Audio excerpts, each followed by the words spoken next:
New ইয়র্কের ম্যাটলাইফ স্টেডিয়ামে Argentina ও স্পেনের ব্লকবাস্টার ফাইনালের মধ্য দিয়েই পর্দা নামতে যাচ্ছে 40 দিনের ফুটবল উৎসবে।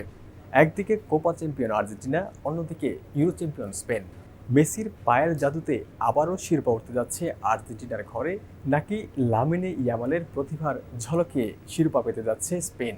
সবার কৌতূহলে জায়গা, কার মাথায় উঠছে বিশ্বকাপের মুকুট? বিশ্বকাপের সবশেষ খবর নিয়ে সমকাল বার্তা কক্ষ থেকে আপনাদের স্বাগত জানাচ্ছি। আমি ওমর ফারুক। আমার সঙ্গে রয়েছেন সমকালের বিশেষ প্রতিনিধি সেকেন্দার আলী। সেকেন্দার আলী, আপনাকে স্বাগত। ধন্যবাদ। স্পেন এবং আর্জেন্টিনার মধ্যকার ফাইনাল অনুষ্ঠিত হচ্ছে আজ রাত 1টার। কি হতে যাচ্ছে আজকের ম্যাচে? আমরা যেভাবে আর্জেন্টিনাকে খেলতে দেখছি, এই যে বিশ্বের সবাই হয়তো ধরেই নিয়েছে যে আর্জেন্টিনা এইবার বিশ্বকাপ জিতবে, এবং তারা যে দীর্ঘ টানা যে 34 সালের পরবর্তীতে আর 34 মানে 34 আর 38-এর পরে ওইভাবে কেউ ব্রাজিলের জিতেছিলেন পেলেরা। নির্মাণের নাম্বার 1 শাহ সিমেন্ট দুবার জিতেছিলেন টানা। এর পরবর্তীতে অনেক বছর, 60 বছরের মতো সময় ধরে কেউ আসলে জিততে পারছিল না টানা 2 বিশ্বকাপে। ফাইনাল খেলেছে ম্যারাডোনাও, যেমন ফাইনাল খেলেছে 2বার, এমবাপেরা ফাইনাল খেলেছেন টানা 2বার, একবার জিতেছে, একবার করে জেতা দল রয়েছে। তবে এবার মনে হচ্ছে যে মেসিরা যেভাবে ফুটবলটা খেলছেন, যে মানের ফুটবলটা খেলছেন, তাতে আপনার এই জায়গায় আর্জেন্টিনাকে ফেভারিট হিসেবে দেখা হচ্ছে এবং তারা চিন্তা করা হচ্ছে এই যদি ফেভারিটের ভূমিকায় তারা নিজেদের সর্বোচ্চ উজাড় করে দিয়ে খেলতে পারে, এবং তাদের যে ছন্দ লাস্ট 4 গেমে, বিশেষ করে নকআউট থেকে তারা শুরু করেছে কেপ ভার্দের বিপক্ষে, তার পরবর্তীতে মিশর, এবং কোয়ার্টার ফাইনাল, সেমিফাইনাল, যেভাবে তারা খেলেছে, এবং লাস্ট 10 মিনিটের গেম, ওই 10 মিনিটে তারা গেম বের করে নিয়েছে। এই ছন্দটা যদি তারা ক্যারি করতে পারে তাহলে আর্জেন্টিনাকে এবার হয়তো আবার চ্যাম্পিয়ন হিসেবে দেখা যেতে পারে, অর্থাৎ শিরোপা তারা ধরে রাখবে। কিন্তু অন্যভাবে যদি আপনি চিন্তা করেন যে স্পেনও তো শিরোপা কন্টেন্ডার, তারা ফাইনালে এসেছে, তারা অবিশ্বাস্য ফুটবল খেলেছে স্পেনের বিপক্ষে সেমিফাইনালে, যেটা আসলে চিন্তাই করা যায়নি। তাদের ডিফেন্স লাইন, মিডফিল্ড অত্যন্ত শক্তিশালী। তো সেই জায়গা থেকে তাদেরকেও একেবারে ফেলনা বা ফেলা করা যাবে না।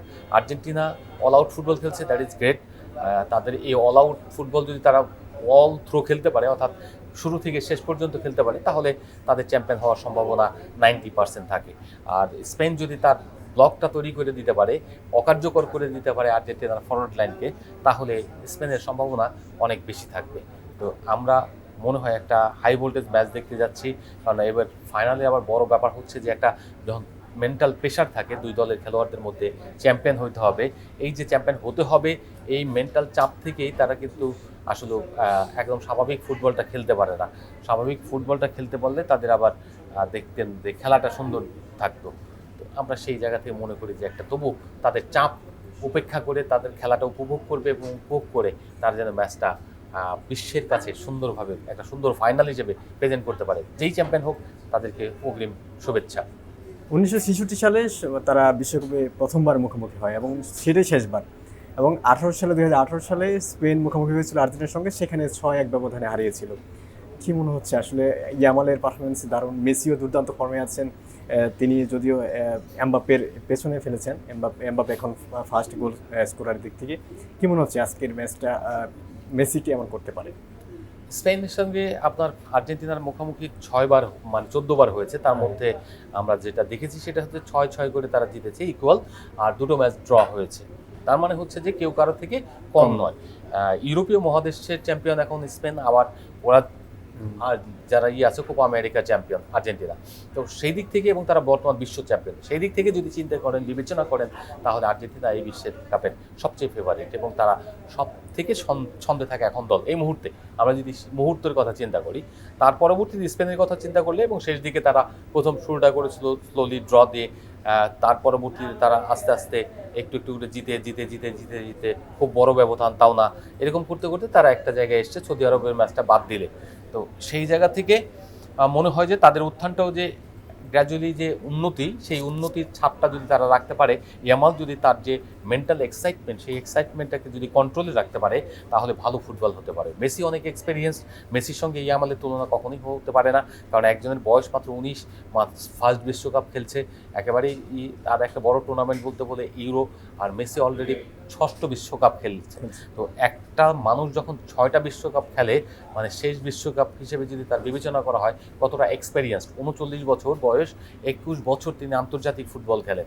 তো এই যে তার ডেভেলপমেন্ট, তার যে উন্নতি, তার নিজেকে প্রতিনিয়তই গড়ে তোলা, এই গড়ে তোলাটাই কিন্তু তাকে এখানে ফেভারিটের জায়গায় রেখেছে এবং তারা কিন্তু এই চ্যাম্পিয়ন হওয়ার জন্য মেসি একাই কিন্তু যথেষ্ট। তো সেই জায়গায় যদি ইয়ামালকে ভালো খেলতে হয় তাহলে তার ক্যাপ্টেন যেটা বলেছে সেটা হচ্ছে যে তাকে ইয়ামালকে একটু প্যাশন্স হতে হবে, একটু কাম ডাউন হতে হবে, মানে ঠান্ডা থাকতে হবে।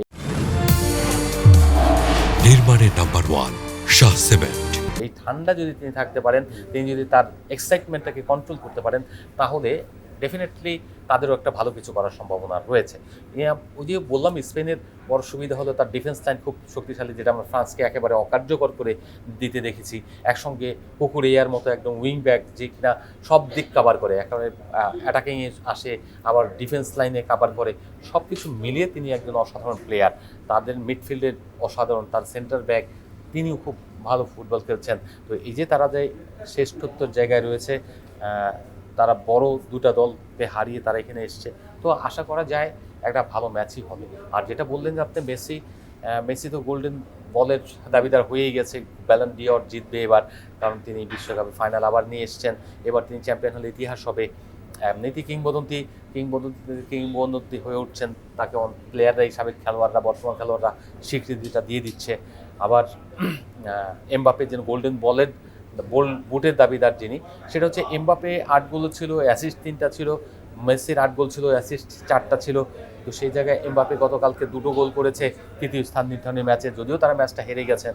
তো এই তৃতীয় স্থানীয় ম্যাচের রেজাল্টের উপর তার 2 গোল করাতে 10টা গোল হয়েছে। এক বিশ্বকাপে অনেক গোল, 10টা গোল মানে অনেক গোল। এখন তিনি বিশ্বকাপের সর্বোচ্চ গোলদাতা। মেসিকে এখন তাকে ছুতে হলে, বা রেকর্ডটা যদি সর্বোচ্চ গোলদাতার রেকর্ডটা তার নিয়ন্ত্রণে রাখতে হয়, তাহলে তাকে 2টো গোল করতে হবে কমপক্ষে, এবং অ্যাসিস্ট করতে হবে। যদি এই গোল্ডেন বুটটা নিতে হয় তাহলে তাকে একটা অ্যাসিস্টও করতে হবে।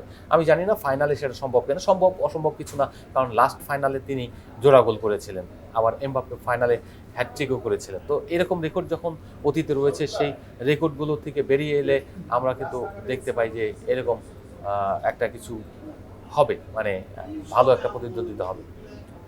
ফ্রান্স এবং ইংল্যান্ডের মধ্যকার যে গত রাতে তৃতীয় স্থান নির্ধারণী ম্যাচটি হয়েছে, আমরা 10টি গোল দেখতে পেয়েছি, এবং সেই এত গোল, এবং স্পেন প্রথমার্ধে 4-0 গোলে এগিয়ে গিয়েছিল। কি মনে হচ্ছিল আসলে ইংল্যান্ড আর্জেন্টিনার সঙ্গে একটা মানে গতি ছিল না মনে হয়েছে? না, এটা হচ্ছে আপনি যেটা বলছেন যে এই ধরনের ম্যাচ কেউ খেলতে চায় না, এটা হলো একটা পানিশমেন্ট দেওয়ার মতো একটা ম্যাচ। তো এই ম্যাচটা যখন তারা খেলছে, তো সেই জায়গায় থেকে তারা আসলে হাল ছেড়ে দেওয়ার মতো খেলা। স্পেনকে ওর জিতবে কি জিতবে না কিছু আসে যায় না। এমবাপ্পেরা প্রথমে ফ্রান্সের 30 মিনিট 35 মিনিট তাদেরকে খুঁজেই পাওয়া যায়নি। ইংল্যান্ড একেবারে ধামধুম করে গোল দিয়ে 3টা গোল দিয়ে ফেলেছে, পরবর্তীতে 4-0 গোলে পিছিয়ে পড়েছিল সেখান থেকে আবার তারা হঠাৎ ধমধুম করে আবার 3টা গোল দিয়ে ফেললো। তো এই যে দেয়া, এখন পরবর্তীতে এমবাপ্পে গোল দিল, হ্যাটট্রিক ওখানে দেখলাম, সাকা হ্যাটট্রিক করলো। এই যে ধরেন আপনার এতগুলো এটা উৎসব নাই, উদযাপন নাই, কারণ হচ্ছে কি এই ম্যাচে তাদের কাছে ভ্যালু ওইরকম অ্যাড করে না। হ্যাঁ, এটা প্রাইজ মানির একটা ব্যাপার রয়েছে, একটা ট্রফিরও ব্যাপার রয়েছে, কিছু মেডেলের ব্যাপার রয়েছে থার্ড পজিশনের জন্য, কিন্তু সেটা ফ্রান্স অত কিছু, দুই দলের কেউই আসলে ওইভাবে সিরিয়াস ছিল না। কিন্তু ইংলিশ দেখে মনে হলো যে ইংলিশরা আসলেই সিরিয়াস ছিল, এবং তারা এই গেমটা বের করে জিততে চেয়েছে এবং তৃতীয় স্থানে শেষ করতে চেয়েছে, এবং তারা সেভাবে খেলে 6টা গোল করেছে। ইটস এ হিউজ গোল। তবে হ্যারিকেন বা থাকলে ভালো হতো, হ্যারিকেন যদি 2-3টা গোল করতেন তাহলে তিনিও গোল্ডেন বলের কন্টেন্ডার হতেন, কিংবা বিশ্বকাপে তার যে গোল সংখ্যা রয়েছে সেটা আরও অনেক বেশি হয়ে যেত। তো সেটা না থাকাতে হ্যারিকেন তো খেললেনই না, বেলিংহ্যাম নামলেন। বেলিংহ্যাম একটা গোল করলেন, একেবারে সবাইকে কাটিয়ে নিয়ে, দারুণ একটা গোল। তো এইটা এক্সাইটমেন্ট ছিল না, কিন্তু আমরা যারা দেখছি গোলটা দেখতে ভালো লেগেছে। কিন্তু যদি টোটাল কথা চিন্তা করেন যে ম্যাচটা কেমন হলো, কোনো যে ম্যাচে সেলিব্রেশন হয় না সেই ম্যাচ আসলে ম্যাচ না, ওটা হলো একটা আমরা পাড়ায় খেলি যেরকম ওরকম অবস্থা দাঁড়িয়েছিল। আপনাকে অসংখ্য ধন্যবাদ আমাদের সময় দেওয়ার জন্য। দর্শক, আজ এই পর্যন্তই। বিশ্বকাপ ফাইনালের পর বিস্তারিত তথ্য নিয়ে আমরা আবার হাজির হব। ততক্ষণ পর্যন্ত সমকালীন সঙ্গে